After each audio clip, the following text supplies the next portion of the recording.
Hello everyone and welcome to the very first video on this channel. My goal is to shine a spotlight on the more evil people of society, and today we start with a very common case, Ghislaine Maxwell. Ghislaine Maxwell was born on the 25th of December in the year 1961 in one of the suburbs of Paris, France. She was the ninth and last child of her mother Elizabeth, born in France, and her father Robert Maxwell, a British media mogul that was born in Czechoslovakia. Both were raised in poor families during World War II, and they got engaged shortly after the war ended. Eventually, Robert started his career at a big media group called Springer Verlag, and later, in 1951, acquired a smaller publisher, Butterworth Springer, which he immediately renamed to Pergamon Press. This company would grow into a strong force in British post-war media, and in 1946 he became a member of the British Parliament, representing the Labour Party. 3 years earlier to that, in 1961, Ghislaine was born, and in the same year one of her brothers, Michael, got heavily injured in a car accident caused by his driver falling asleep. As a result, Michael stayed in a coma for 6 years until he would eventually decease due to his condition. According to her mother, she showed early signs of anorexia, which were probably induced or supported by this experience. In her early years, she lived with both her parents and other family members in a huge 53-room mansion located in Oxford, named Haddington Hill Hall. This mansion was also where her father's publishing company had several offices and where she got in contact with the media world very early in her life. The two colleges she attended in her youth were both very prestigious institutions, and after graduating from college, she then became a student of the famous Oxford University. According to Tatler, her father was very protective towards her, not allowing her boyfriends to visit the mansion that was her home, so she avoided being publicly seen with any of them. Multiple sources claim she was his favorite child, which resulted in this protective behavior. After graduating from the university, she stayed very close to her father and his business while she was working in various positions, given to her by him. At this point, it should be mentioned that Robert Maxwell would later be the center of several scandals surrounding his businesses, ranging from accusations of spreading false information in some of his newspapers, being a spy, possibly a double or even a triple agent, and finally, fraud.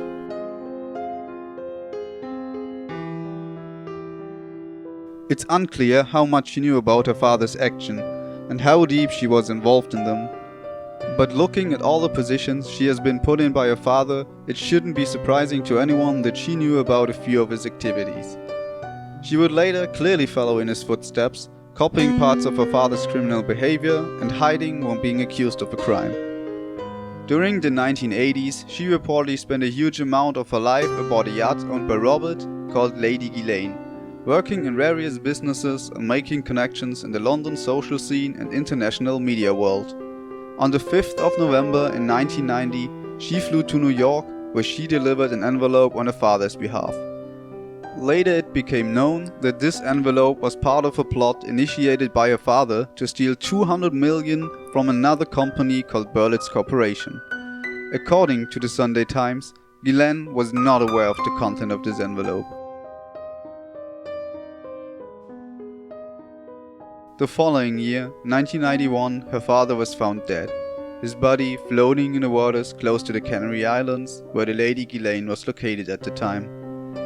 The cause of his death was ruled an accidental drowning, as no evidence was found that pointed to its suicide or murder. Following the death of Ghislaine's father, many of his wrongdoings and criminal behavior have surfaced and been made public. A huge debt was now on the shoulders of the family, mainly on those of two of her brothers, Kevin and Ian. A private fund made by Robert for his daughter and the many relations she still had helped her continuing her life, and she eventually moved to New York.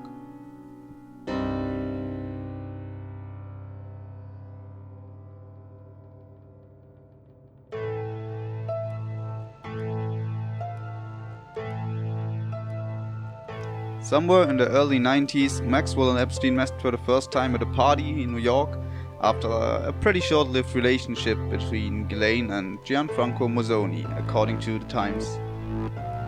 The nature of their relationship was mostly unknown to the public, so most of the information we have is based on later charges and accusations against Epstein and Maxwell.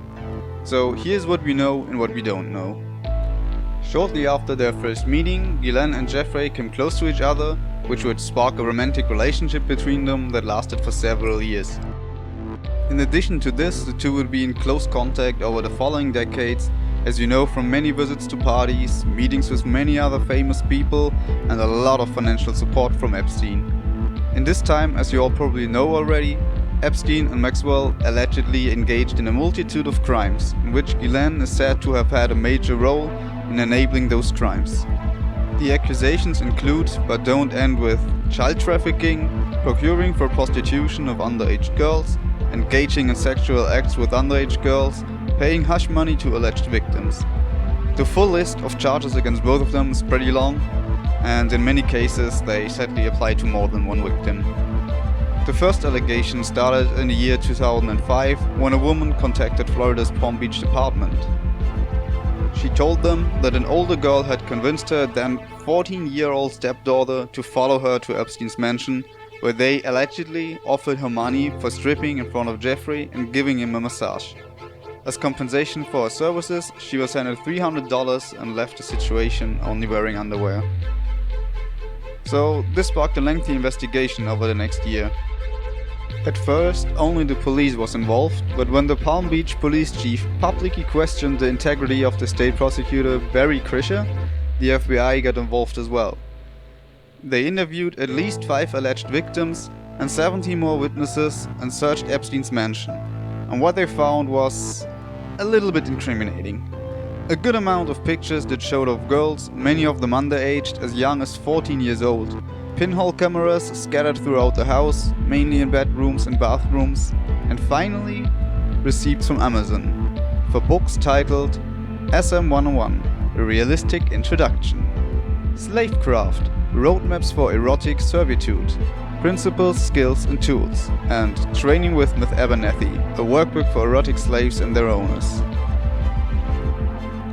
Over the course of the first part of the investigation, they found at least 43 confirmed victims, mostly underage girls and as young as 12 years old. As reaction to this, Epstein lawyered up, and only 2 cases actually ended up as criminal charges.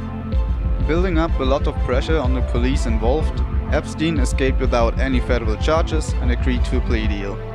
So this basically meant he pleaded guilty to 2 felony charges of prostitution, was officially registered a sex offender, and was then forced to pay restitution to more than 53 alleged victims. So let's get back to Ghislaine Maxwell. Through all of this, she never turned her back to him and vehemently refused any allegations. But how do we know she was still close to him? According to a deposition in the year 2009, several employees that worked for Epstein at his mansion have testified out of court how Jeffrey still called Maxwell his main girlfriend, and that she has been supervising a lot of the staffs since around 1992. In other words, she was the lady of the house and she would choose who would work there and instruct everyone around the mansion. Her work also expanded beyond this, as she was managing a lot of his meetings and organizing parts of his life. It was also her that was close with Prince Andrew and later introduced him to Epstein. Prince Andrew would later become one of the alleged people that Epstein provided with girls to have sex with. More on that soon, when we get to the civil cases against Maxwell and Epstein, but for now let's concentrate on the things Epstein provided for Maxwell. In the year 1995, Epstein would rename one of his smaller companies to Ghislaine Corporation. The purpose of this organization was not known, but it was dissolved only a few years later in 1998. In the year 2000, Ghislaine moved into a 7,000 square foot townhouse, that's roughly 550 square meters, in New York, that was located very close to Epstein's own mansion.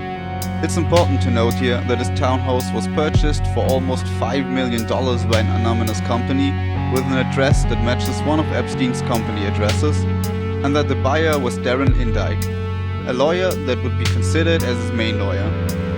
According to several reports, she was also a frequent companion to Epstein when he traveled around with his private jet that some people simply called Lolita Express.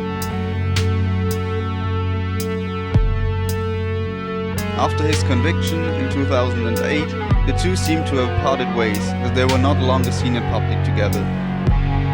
This doesn't mean that they cut contact, as she was still holding positions in some of his businesses and around his mansion, and it's fair to assume that they wanted to quiet future rumors around the two.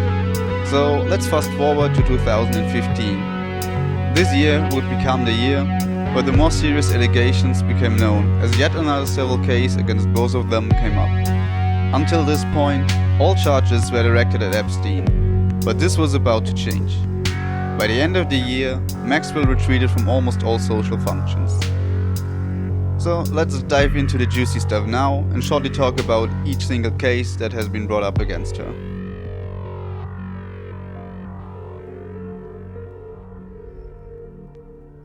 In January 2015, the first civil lawsuit saw the light of the public eye in form of a then unknown woman called Jane Doe, whose real name is Virginia Jeffrey, formerly known Virginia Roberts. She sued Maxwell for defamation, who called her a liar in reactions to the allegations made against her. Virginia claimed that Ghislaine Maxwell approached her back in 1999 and started grooming her and teaching her how to sexually please Epstein. She was underage at the time. Maxwell and Virginia first met at Donald Trump's Mar-a-Lago, which is also located in Palm Beach and where Virginia was working at a spa at the time. Ghislaine approached her while she was reading a book about massage therapy, trying to improve her working skills. Ghislaine used this to start a conversation and offered her to work for Epstein as a traveling masseuse, which she accepted. Both Maxwell and Epstein immediately started grooming her, first disguised as training for massages, which over the time became more and more sexual, and later full sexual teachings about Epstein's favorite sexual practices.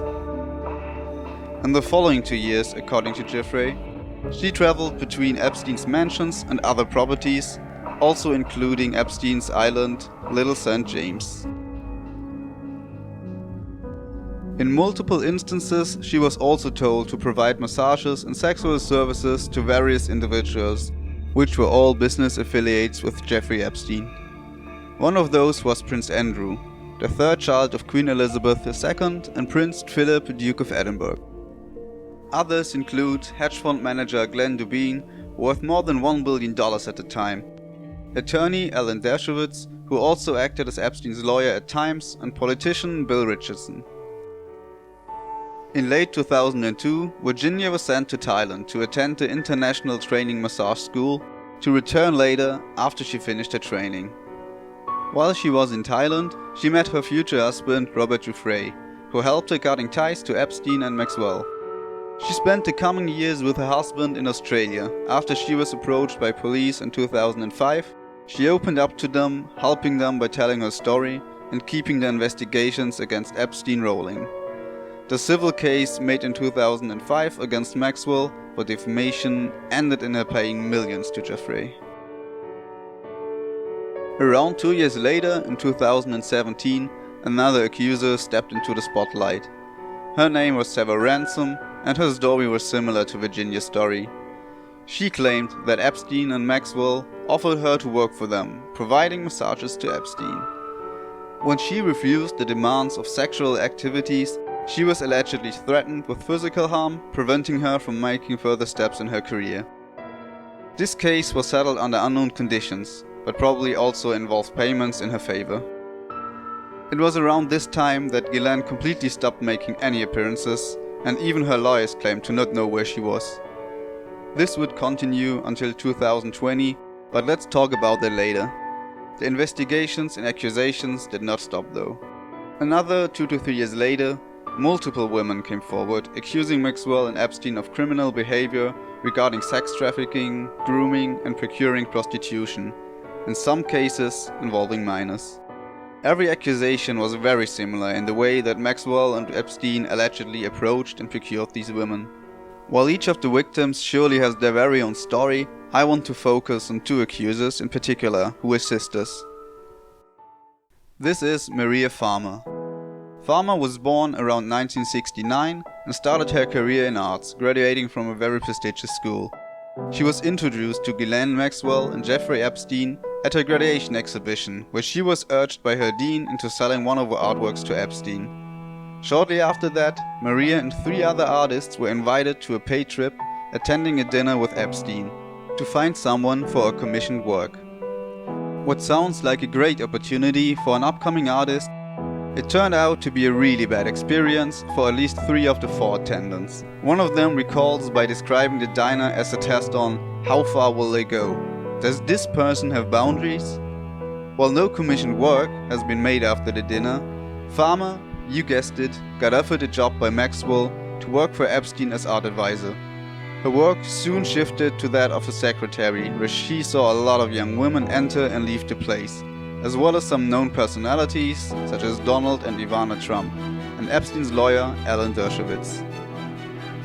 In 1969, she was commissioned to create 2 artworks for a film set, and for that purpose she moved into a small apartment. This was when Epstein offered her to stay in a big property owned by one of his business partners, Les Wexner. Wexner was a very successful businessman at the time and still is to this day.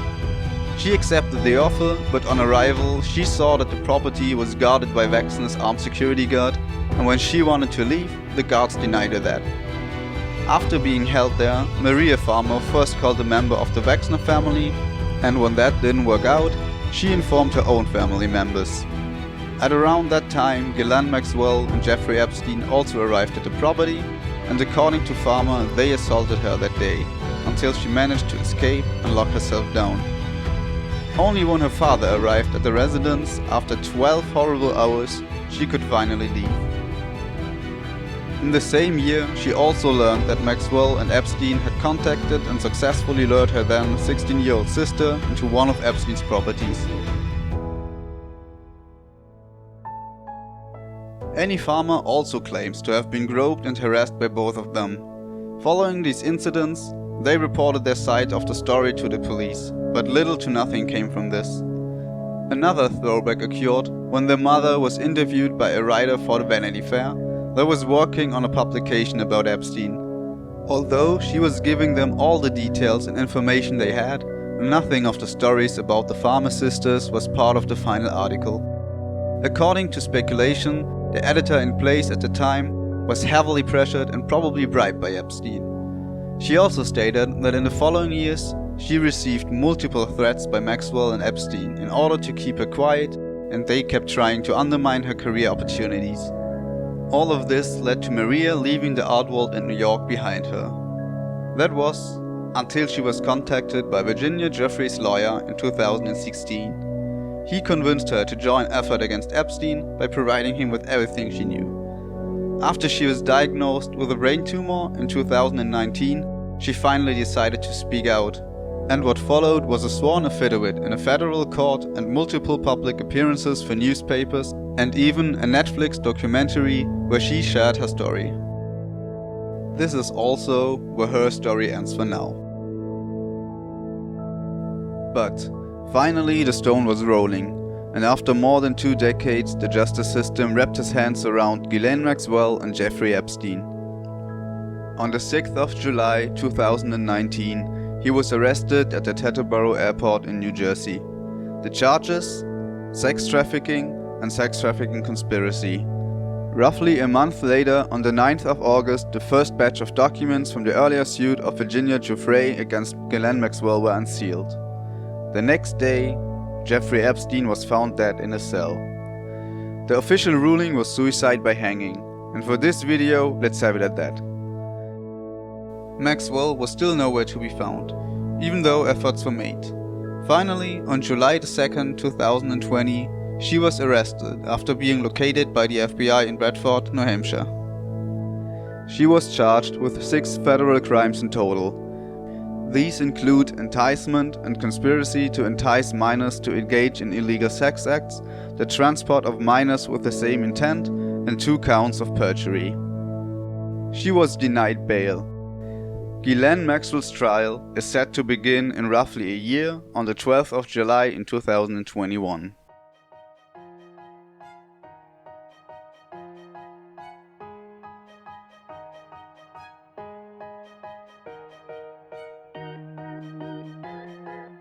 Thanks to everyone for watching. As this is a new channel and my very first video, it would be really helpful if you could give me a like or a subscription. Also leave a comment and tell me what you liked about the video and what you didn't like about the video. My goal is to upload 2 videos a month, or maybe 1 video a week if they are a little bit shorter. We will see about that. Until then, don't be evil.